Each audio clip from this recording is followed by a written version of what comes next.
Happy New Year everyone, hope you had a good Christmas, I know I did. This is IK86 here and welcome to my review for Dragon Ball Z Budokai Tenkaichi 3 for the PlayStation 2. Upon beginning the game you'll find yourself faced with a whole host of modes and options, which I'll get to a bit later on. What you're seeing now is the main mode of the game, Dragon History, which begins at the start of Dragon Ball Z and goes all the way through the end of that series, before moving on to Dragon Ball GT and then the original Dragon Ball.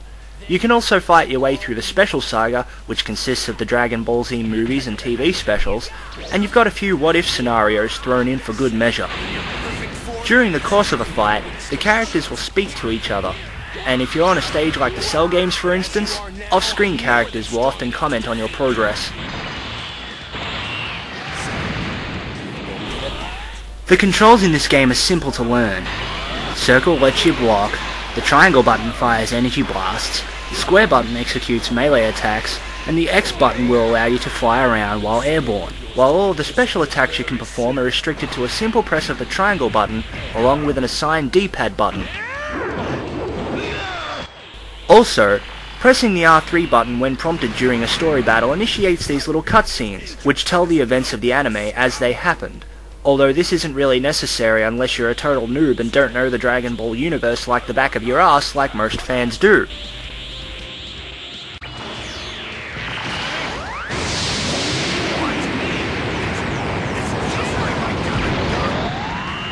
This third installment also continues Budokai Tenkaichi's trend of a high character count. While the total amount is far from 9,000, chances are you'll be able to find any character you can name off the top of your head amongst this list. The duel mode allows you to go toe-to-toe against either the computer or a friend if you happen to have one around, whether it be mano a mano or in a tag team battle.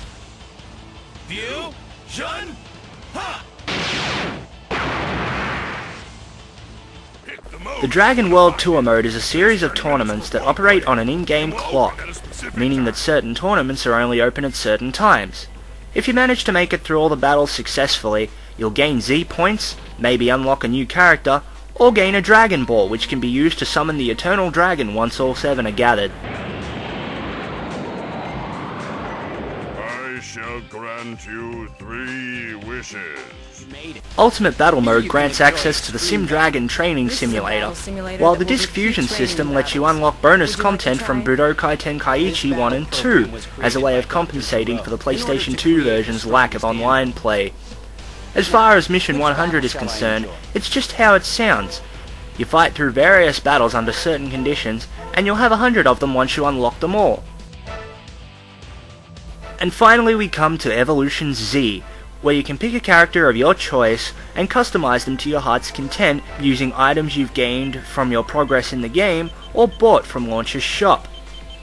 Want to make fighting Perfect Cell a walk in the park?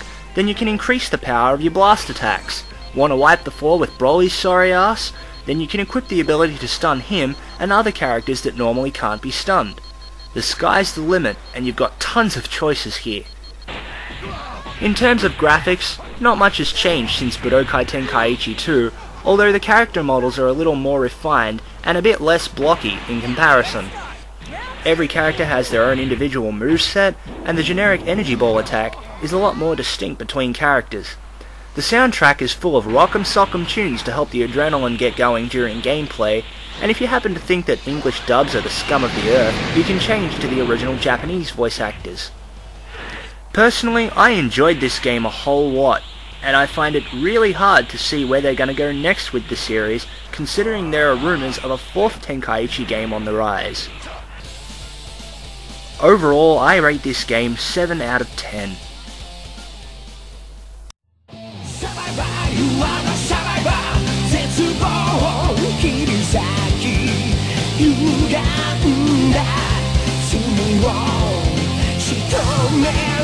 Savior, the super survivor, 限界を壊せ